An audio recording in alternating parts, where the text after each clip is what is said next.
5장 39절 함께 읽으시겠습니다. 시작. 성경 기록들을 탐구하라. 너희가 그것들 안에서 영원한 생명을 얻는 줄로 생각하거니와 그것들이 바로 나 나사렛 예수 그리스도에 대하여 증언하느니라. 아멘. 아멘. 예, 우리가 지금 요한복음을 계속 읽어나가면서 말씀을 공부를 하고 있습니다. 이제 오늘은 요한복음 11장입니다. 요한복음 11장의 내용은 무슨 내용일까요? 저 사진에 힌트가 있는데 저곳이 어디일까요? 하여튼 이스라엘입니다. 잘 모르면 그냥 이스라엘이시면 대충은 맞습니다. 그리고 어느 동네일까요? 베다니입니다. 베다니. 베다니 하면은 혹시 떠오르는 뭐 사건이나 인물이 있을까요? 예, 나사로 같습니다. 예, 그래서 오늘은 나사로를 부활시킨, 다시 살리신 예수님의 이야기를 우리 함께 공부할 텐데요. 자, 이제 나사로는 예수님이 정말 사랑하던 남매들 중에 이제 오라버니에 해당되는 사람입니다. 예, 거지 나사로라고 성경에 표현되어 있기도 하죠.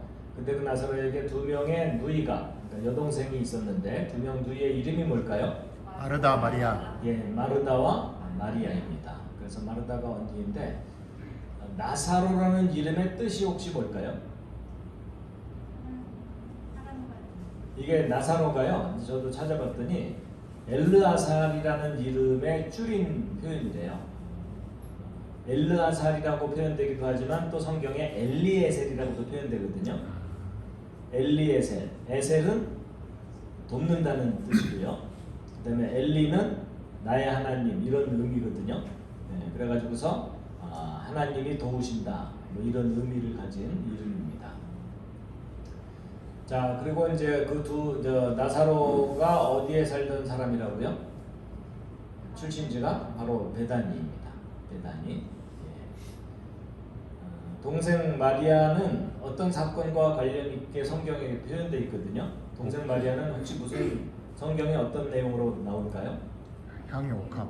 예, 향유 옥합, 그렇죠? 예수님께 향유를 붓고 자기 머리로 예수님의 발을 씻어서 예수님의 장례를 미리 준비하는 그런 역할을 했었죠. 자, 근데 예수님이 나사로가 병든 것을 어떻게 알았다고 성경에 나올까요? 1번 텔레파시. 1번 1번 느낌상 그럴 것 같습니까? 그게 아니라 누이들이 사람을 보내서 병들었다고 이제 알려줍니다. 예. 근데 그 소식을 들은 정말 사랑했던 나사로인데 그 소식을 들은 예수님이 무슨 말씀을 하셨을까요? 무슨 말씀을 하셨냐면 함께 읽으시겠습니다. 시작. 죽을 병이 아니라 하나님의 영광을 위한 것이다 라고 말씀을 하십니다. 예수 세 남매와 예수님이 얼마나 친했다고요? 사랑하시는 자들이라고 표현되어 있습니다. 예수님의 사랑을 받는 사람들이었다.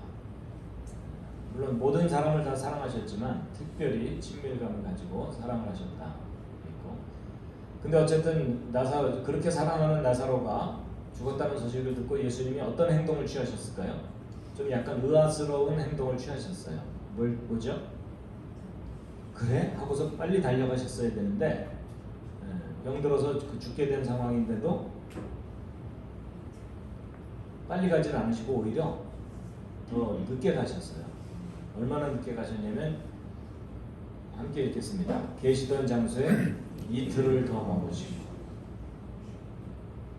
언뜻 보면 굉장히 무심한, 그렇죠? 사랑한다면서 어떻게 저렇게 무심할 수 있나. 그런데 눈치채신 분들 계시죠?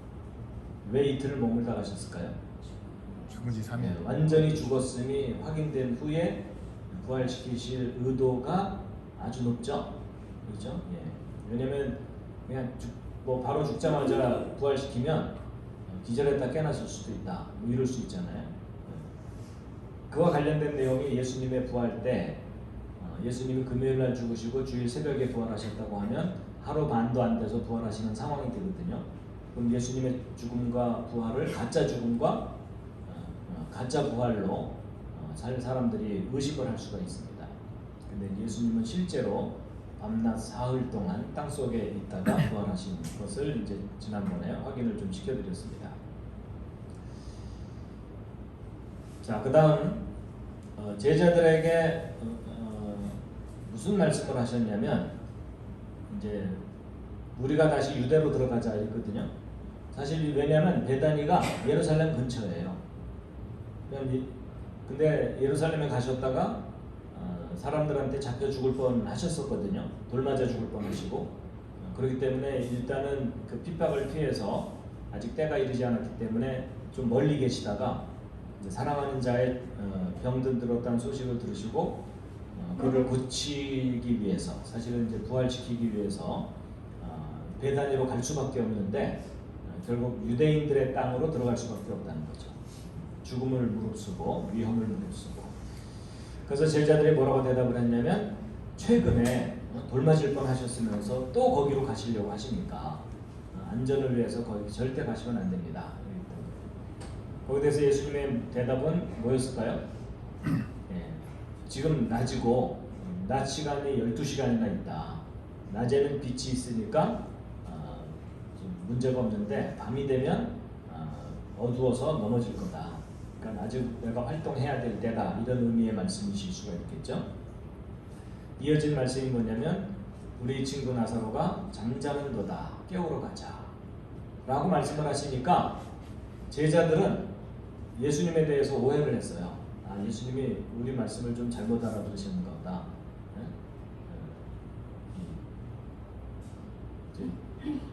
예수님 나사로가 죽은 게 아니라 잠자는 줄 알았는가 보다.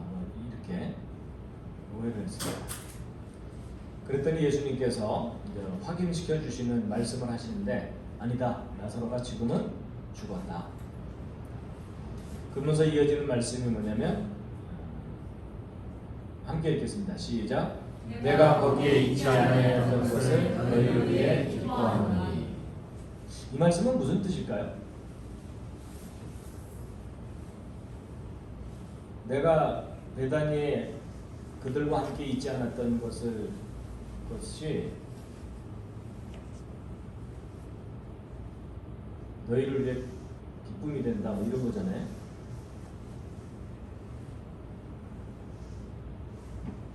상황이 좀 이해가 되세요? 어떻게?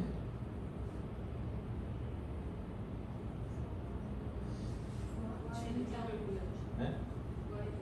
부활의 능력을. 근데 거기 있었어도 부활의 능력을 보여줄 수 있지 않았을까요? 베다니에. 아니 저도 정답은 몰라요. 제가 정답을 아는 듯이 쳐다보지 말아주세요. 하여튼 약간 퀘스천을 두고요. 그 다음에 이제 기뻐하신 이유 이것은 너희가 믿게 하려 한다. 그러면 무엇을 믿게 하려고 하시는 것일까요? 죽음과 부활. 죽은 사람도 부활시킬 수 있는 능력을 가진 하늘에서 오신 분이라는 것을 믿게 하려고 한다는 뜻이겠죠. 그러니까 만약에 예수님이 베다니에 함께 있지 않았다면, 함께 있었다면 제 생각에는, 제 개인적인 생각에는 아마도 병들 때 즉석에서 고쳐달라고 때를 썼을 거 아니에요. 계속 졸랐겠죠. 그러면은 어쩔 수 없이 병들었을 때 고쳐주는 걸 보여줘야 되는데 사실은 예수님이 정말 사람들에게 알게 하고자 하는 것은 죽은 자도 다시 살릴 수 있다는 부활의 가능성을 알려주고 싶은 건데, 그렇죠? 그러니까 차라리 예수님이 떨어져 계시는 게 낫다는 거죠. 그것으로 인해서 더 큰 기쁨이 있을 거라는 거죠. 병든 것을 낫게 하는 것보다는 죽었다가 다시 살아나게 하는 것을 확인시켜주는 일이 더 큰 기쁨이 아니겠느냐, 이런 개인적인 생각입니다. 이제 그런 상황에서 이제 예루살렘 가까이에 가야 되는 상황이 되니까 이 도마가요 굉장히 비장한 각오를 보이면서 무슨 말을 하거든요. 이 도마의 또 다른 이름이 디두몬입니다. 그분과 함께 죽으러 가자. 하면서 이제 비장한 결의를 막 다져요. 예수님이 약간 웃으셨을 것 같아. 아직 때가 아니야. 하면서 속으로. 나사로가 죽은 지 며칠 되었다고요? 무덤에 누운 지 이미 나흘이나 되었더라. 베다니의 위치는 예루살렘에서 동서남북 중에 어느 쪽일까요? 약간 동쪽이고요. 동쪽으로 가면은 예루살렘 높은 지대거든요. 동쪽으로 가면 이제 내려가게 돼 있는데 쭉 내려가면은 어디가 나올까요? 여리고가 나옵니다. 그리고 사해 북단 쪽이 나옵니다. 그러니까 여리고 가는 길목에 있는 마을, 이 베단이다 이렇게 보시면 되는데 예루살렘에서 15스타디온쯤 떨어진 곳이다 이렇게 돼 있는데 저 표현이 무슨 표현이냐면 스타디온이면 오늘날의 그 경기장을 스타디움이라고 하죠. 그 정도의 거리예요. 경기장 크기 정도의 거리니까 한 400m 정도라고 보시면 15스타디온이면은 몇 킬로 정도 되는 거죠? 한 6킬로? 근데 옛날 스타디움이 오늘날보다는 좀 작았을 걸로 알고 있어요. 400m가 아니라 한 200m 정도로 보면은 한 3km 정도 떨어진 지역에 베다니가 있다 이렇게 보시면 될 것 같습니다. 그래서 예수님이 베다니를 갔더니 이제 베다니 나사로의 집까지는 안 가고요. 나사로의 집에서 좀 떨어진 곳까지 어느 정도 떨어진 곳에 갔더니 두 자매 중에 누가 먼저 맞으러 나왔을까요? 좀 더 액티브한 언니가 맞으러 나오고 좀 조용한 마리아는 집에서 아마 마리아는 적극적이었던 것 같고 마르다는 그러니까 막 예수님 갔을 때도 막 준비하느라고 분주했잖아요, 그렇죠? 마리아는 이제 소극적이었던 것 같아요. 근데 마르다가 예수님께 무슨 말을 했냐면 여기 계셨더라면 제 오라버니가 안 죽었을 텐데 왜 멀리 계셨습니까? 그랬더니 예수님이 내 오라비가 다시 살아날 거다. 마르다가 뭐라고 또 말을 했냐면 마지막 부활 때는 살아날 줄 저도 알고 있습니다. 근데 지금 그때 살아나게 하실 게 아니라 지금 좀 살려주십시오 이런 의미겠죠. 그래서 예수님이 뭐라고 말씀하시냐면 아주 너무 놀라운 말씀을 하셨죠. 함께 읽으시겠습니다. 시작. 나는 부활이요 생명이니 나를 믿는 자는 죽어도 살겠고. 그 다음 말씀이 뭐죠? 무릇 살아서 나를 믿는 자는 영원히 죽지 아니할 것이다. 그죠? 그 다음도 읽겠습니다. 시작. 누구든지 살아서 나를 믿는 자는 결코 죽지 아니하리라. 그랬더니 마르다가 고백하기를 함께 읽겠습니다. 시작. 주는 그리스도시요 세상에 오실 하나님의 아들이신 줄 내가 믿느니라.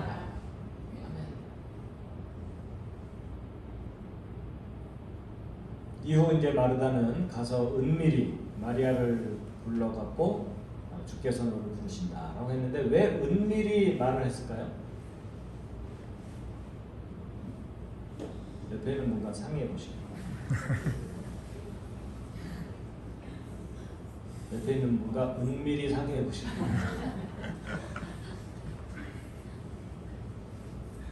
근데 저거는 당연한 거가 그때 당시에 예수님은 잡히면 끌려갈 상황이기 때문에 보안상 주변 사람들에게 예수님이 예루살렘 가까이 왔다는 걸 알리면 위험해지니까 그래서 마리아에게만 살짝 예수님이 오신 것을 알린 거겠죠. 그랬더니 이제 마리아가 이제 예수님 오셨다는 얘기를 듣고 벌떡 일어나서 나갔을 거 아니에요. 그러니까 함께 슬퍼하던 사람들이 쟤 어디 갔지? 뭐 이렇게 된 거예요. 그래갖고 오라버니 무덤에 가서 울려고 하는가 보다. 이러고 사람들도 뒤따라 나온 거예요. 뒤따라 나온 게 오히려 잘 됐어요. 왜냐하면 나사로 부활의 증인들이 됐으니까. 그래서 말씀드렸고요. 그래서 예수님을 만난 마리아가 어떤 행동을 하냐면 그분의 발 앞에 엎드려 그분께 말씀을 드리기를 언니하고 똑같은 말을 하는 거예요. 여기 계셨더라면 우리 오라버니 안 죽었을 텐데 왜 안 계셨습니까? 그들이 우는 것을 보시고 예수님이 영으로 신음하시며 괴로워하셨다. 이유는 성경에 써 있진 않아요. 그렇죠? 왜 괴로워하셨을까? 왜 신음하시고 괴로워하셨을까? 그러면서 이제 뭘 물으시는 내용이 나사로를 어디에 두었느냐, 어느 무덤에 안치했느냐. 그랬더니 주여 이쪽에 와서 보시옵소서. 그랬더니 예수님의 반응이 놀랍게도 우시는 거예요. 이 대목이 좀 이상해요. 그렇죠? 다시 살리실 수 있는 분인데 왜 우셨을까? 유대인들의 반응은 정말 나사로를 진정으로 사랑을 했었구나, 깊이 사랑을 했었구나. 근데 어떤 이들은 이제 비판적인 관점으로, 아니 지난번에 눈먼 자들의 눈을 뜨게 했는데 이 사람을 안 죽게 하실 수도 있지 않느냐, 왜 죽을 때까지 방치를 해뒀느냐, 이렇게 비판을 하는 거죠. 예수님이 이제 그 상황에 대해서 어떻게 반응을 보이셨냐면 그냥 다시 속으로 신음하시며 탄식하시며 무덤에 가셨다는 겁니다. 무덤의 상태는 어떤 상태였냐면 동굴 속에 이제 시체를 안치해놨는데 그 위에 돌이 놓여 있어서 나사로가 스스로 나올 수도 없고, 사람들이 저 돌은요 한 사람의 힘으로는 움직여지지 않는 그런 무거운 돌이라고 합니다. 그랬더니 예수님이 지시하시기를 돌을 옮겨놓으라. 그랬더니 마르다가 옮겨놓으면 무슨 일이 벌어질까요? 시체 썩는 냄새가 진동을 할 테니까 주여 죽은 지 나흘이나 돼서 지금은 냄새가 나기 시작합니다. 무슨 소용이 있겠습니까? 이런 의미겠죠. 예수님이 함께 읽겠습니다. 시작. 내가 믿으면 하나님의 영광을 보리라 하지 않느냐. 믿으면 하나님의 영광을 볼 것이다. 돌을 옮긴 후 예수님이 기도를 하셨는데 무슨 기도를 하셨을까요? 눈을 드시고 아버지여 제 말을 들어주심을 감사합니다. 그렇게 말하심의 이유는 아버지께서 나를 보내신 것을 믿게 하려 함입니다. 사람들이 믿어야만 하나님의 영광을 보게 되고 구원을 얻게 되는 것이니까. 그 후 외치신 말씀은 뭐라고 외치셨을까요?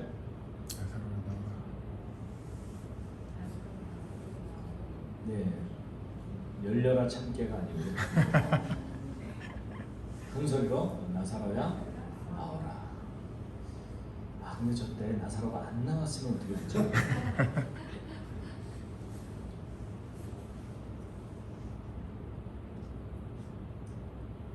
그 후 이제 어떻게 상황이 전개되냐면 죽은 나사로가 수의로 손발이 묶인 채 나왔는데, 저 부분이 이제 재미있는 게 뭐냐면 예수님의 부활 사건하고 비교해 보면 대조가 돼요.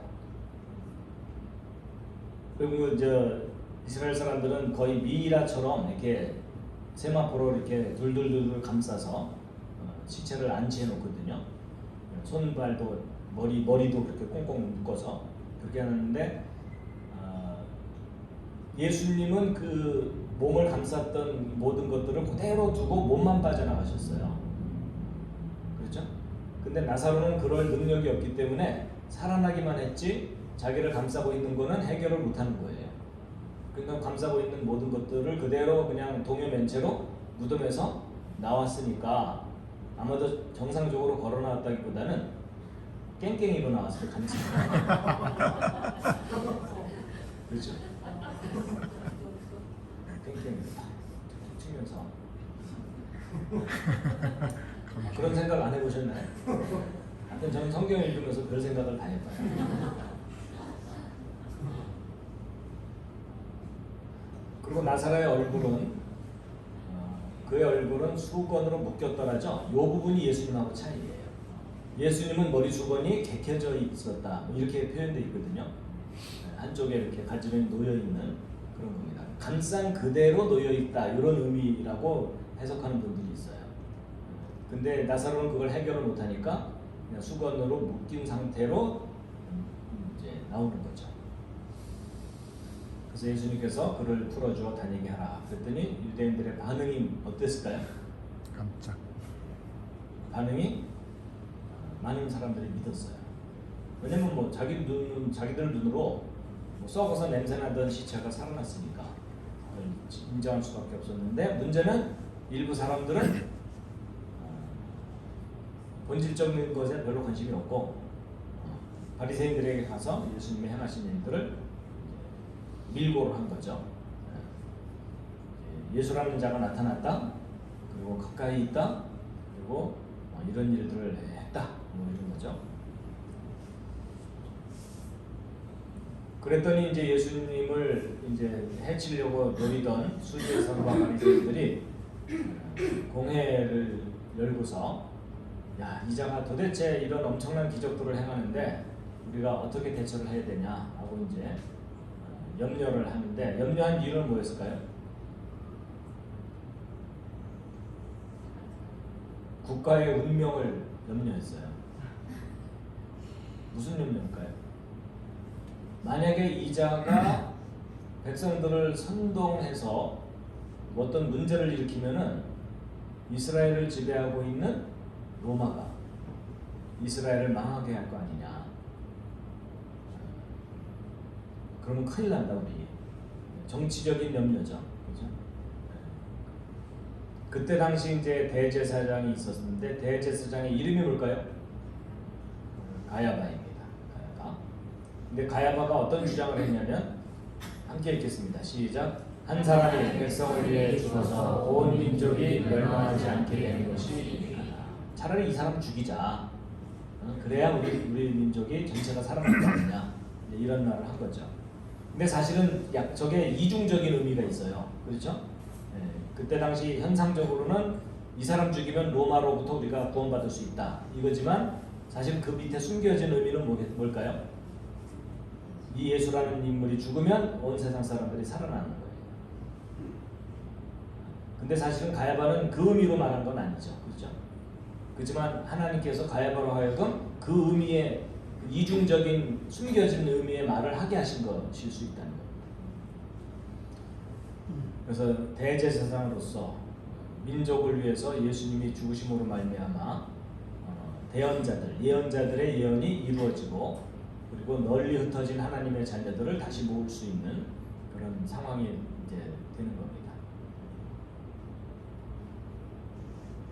그래서 예수님이 죽으심의 의미가 뭐냐면, 하나님의 흩어진 자녀들을 모아서 하나가 되게 하려고. 근데 그날부터 이제 대제사장들, 바리새인들이 예수님을 죽이려고 구체적인 모의를 하게 됩니다. 그래서 예수님이 이제 대처하시기를 더 이상 드러나게 다니지 아니하시고 노출을 되지 않게 하려고 하시고, 거기를 떠나서 광야 가까운 시골. 왜 광야 가까운 시골일까요? 여차하면 광야로 도망가면 숨을 수 있습니다. 제 생각입니다. 안 믿으셔도 괜찮아요. 그래서 이제 에브라임이라는 도시에 가서 제자들과 함께 숨어서 지내신 거죠. 이제 6월절만 되면 유대인들은 시골에서 예루살렘으로 올라오는데, 6월절 직전에 올라오는 게 아니라 미리 올라옵니다. 미리 올라오는 이유가 뭐냐면, 긴 여행에 자기들이 더러워졌기 때문에 적어도 깨끗하게 씻어야 되거든요. 그러니까 6월절 직전에 허겁지겁 모이는 게 아니라 미리 예루살렘에 와서 자기들을 정결케 하는 그런 일들을 합니다. 수제사장들과 바리새인들은 명절에 예수라는 자가 올라오거든 즉각 신고해라 하고 이제 사람들에게 명령을 내립니다. 그래서 오늘 내용이 아주 많습니다. 오늘 내로 귀가 못하실 수도 있습니다. 자, 이런 내용을 바탕으로 우리 본문을 함께 확인하면서 읽으시겠습니다. 1절부터 5절까지 시작. 이제 나사로라는 이름의 어떤 사람이 병들었는데, 그는 마리아와 그녀의 언니 마르다의 마을 베다니 사람이더라. 그 마리아는 향유를 주께 붓고 자기 머릿돌로 그분의 발을 닦던 자라. 그녀의 오라비 나사로와 함께하더라. 그러므로 그의 누이들이 그분께 사람을 보내어 이르되, 주여 보소서, 주께서 사랑하시는 자가 병들었나이다. 예수님께서 그것을 드시고 이르시되, 이 병은 죽을 병이 아니라 하나님의 영광을 위한 것이니, 하나님의 아들이 그것으로 말미암아 영광을 받으리라 하시더라. 이제 예수님께서 마르다와 그녀의 여동생과 나사로를 사랑하시더라. 참고로 여기 마리아의 뜻이요. 마리아가 구약에서는 미리암입니다. 미리암 하면 어떤 인물이 떠오르죠? 모세의 누이, 그렇죠? 미리암인데 모세의 권위에 도전했다가 문둥병에 걸렸다가 회복되고 그런 일이 있었죠. 그래서 그런지 하여튼 마리아라는 이름의 뜻이요. 반역이라는 뜻이에요. 함부로 마리아라는 이름을 지으시면 안 돼요. 반역이라는 뜻이에요. 마르다도 그가 반역했었다 뭐 이런 뜻이래요. 그러니까 마르다든 마리아든 그게 반역이라는 뜻인데 원래 의미는 그게 아닐 수도 있겠죠. 딸을 낳아놓고 처음부터 반역이라고 이름을 지을 리는 없을 것 같아요. 그렇죠? 그래서 아마 원래의 뜻이 또 따로 있을 것 같긴 한데 그 다음에 이제 베단이라는 이름은 그 불행의 집 뭐 이런 뜻이 또 있대네요.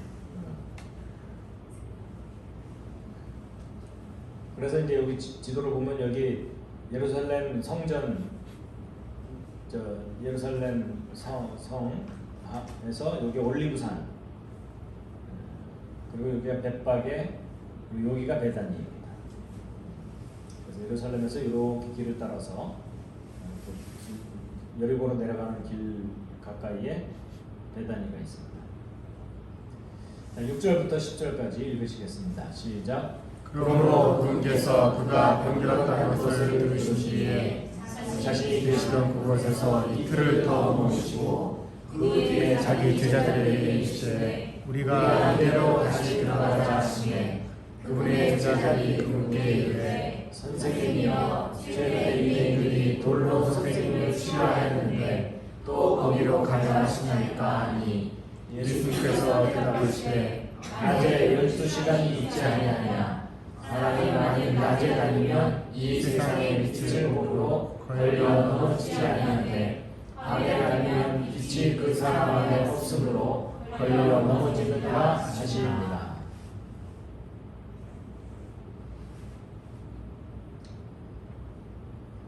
11절부터 16절도 읽겠습니다. 시작. 이것들을 말씀하시고 그 뒤에 그분께서 또 그들에게 이르시되 우리 친구 나사로가 잠들었도다. 그러나 내가 그를 잠에서 깨우러 가노라 하시니 이에 그분의 제자들이 이르되 주여 그가 잠들었으면 좋아지리이다 하니라. 그러나 예수님께서는 그의 죽음에 대해 말씀하셨으되 그들은 그분께서 잠들어 쉬는 것에 대해 말씀하신 줄로 생각하니 이에 예수님께서 그들에게 분명하게 이르시되 나사로가 죽었느니라. 내가 거기에 있지 아니하였던 것을 너희를 위해 기뻐하노니 이것은 너희가 믿게 하려 함이라. 그럼에도 불구하고 우리가 그에게로 가자 하시매 그때 디두모라 하는 도마가 자기 동료 제자들에게 이르되 우리도 그분과 함께 죽으러 가자 하니라. 그럼 여기가 베다니의 그 나사로 무덤이라고 여겨지는 그런 곳이라고 합니다. 그래서 사람들이 가면은 여기 나사로의 무덤 이렇게 써 있죠.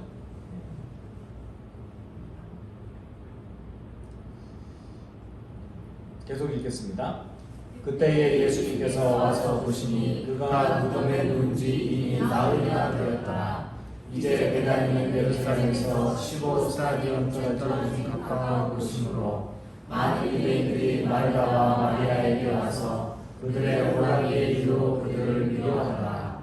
그때 마르다는 예수님께서 오신다는 말을 듣고 곧 나가서 그분을 맞이하되 마리아는 그냥 집에 앉아 있더라. 계속 읽겠습니다. 그때 마르다가 예수님께 이르되 주여 주께서 여기 계셨더라면 내 오라버니가 죽지 아니하였으리라. 그러나 이제라도 주께서 무엇이든 하나님께 구하면 하나님께서 그것을 주께 주실 줄 내가 알라 하니 예수님께서 그에게 이르시되 내 오라버니가 다시 일어나리라 하시니라.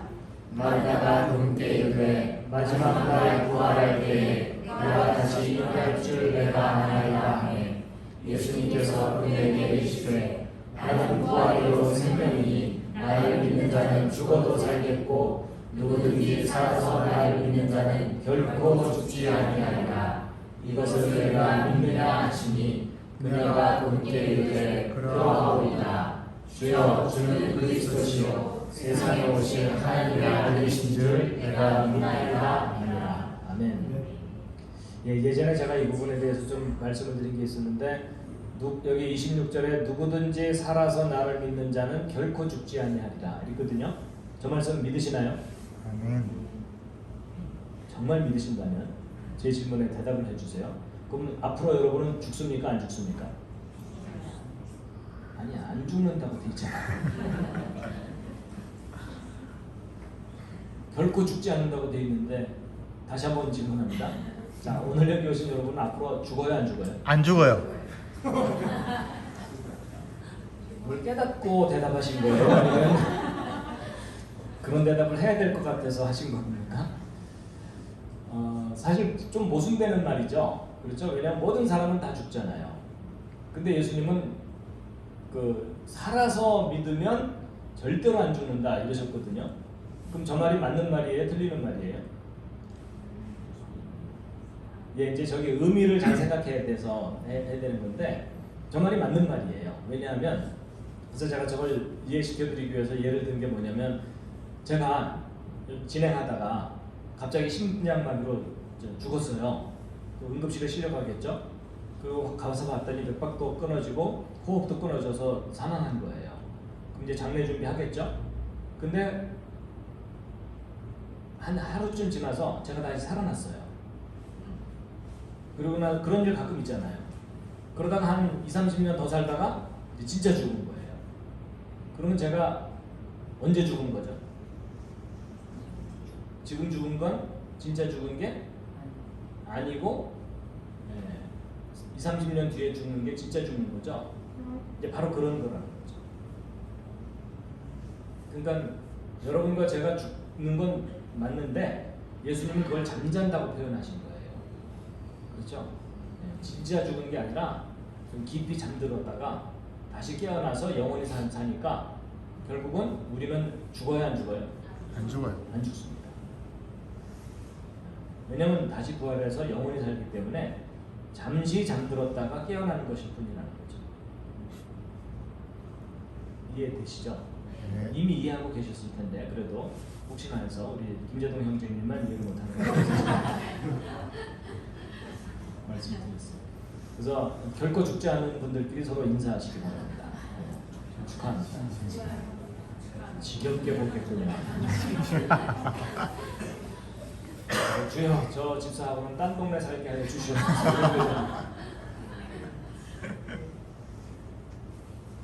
자, 좀 빠르게 읽겠습니다. 내용들을 다 아시니까 28절부터 31절 시작. 이렇게 말하고 그녀가 자기 길로 가서 은밀히 자기 동생 마리아를 불러 이르되 선생님께서 오셔서 너를 부르신다 하니 마리아가 그 말을 듣고 급히 일어나 그분께 나아가더라.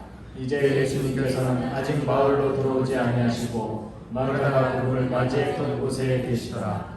그때에 마리아와 함께 집에 있으면서 그녀를 위로하던 유대인들은 그녀가 급히 일어나 나가는 것을 보고 그녀가 무덤에서 술 피우려고 무덤에 간다 하며 그녀를 따라가니라. 그때에 마리아가 예수님 계신 곳에 와서 그분을 보고 그분의 발 앞에 엎드려 그분께 이르되 주여 주께서 여기 계셨더라면 내 오라버니가 죽지 아니하였으리라 하더라. 그러므로 예수님께서 그녀가 우는 것과 또 그녀와 함께 온 유대인들이 우는 것을 보시고 영으로 심하시고 괴로워하시고 이르시되 너희가 그를 어디에 두었느냐 하시니 그들이 그분께 이르되 주여 와서 보시옵소서 하매 예수님께서 오시더라. 이에 유대인들이 이르되 보라 그분께서 그를 얼마나 사랑하셨는가 하고 그 중에 어떤 이들은 이르되 눈 먼 자의 눈을 열어준 이 사람이 그 사람은 죽지 않게 할 수 없었느냐 하더라. 한 가지 질문이 예수님이 왜 우셨죠? 단순히 불쌍한 상황 때문에 그러셨을까요? 혹시 의견이 있으세요? 믿음이 없음을 보시고 근데 하여튼 본문에는 써 있진 않아서 그죠? 이제 우리가 짐작을 할 뿐인데 하여튼 이따 식사하시면서 서로 토의해 보시기 바랍니다. 왜 우셨을까? 그래서 찬송가가 있죠. 주님도 때로는 울기도 하셨네. 근데 주님이 우셨다는 표현이 여기 말고는 딴 곳에 없는 걸로 알고 있거든요.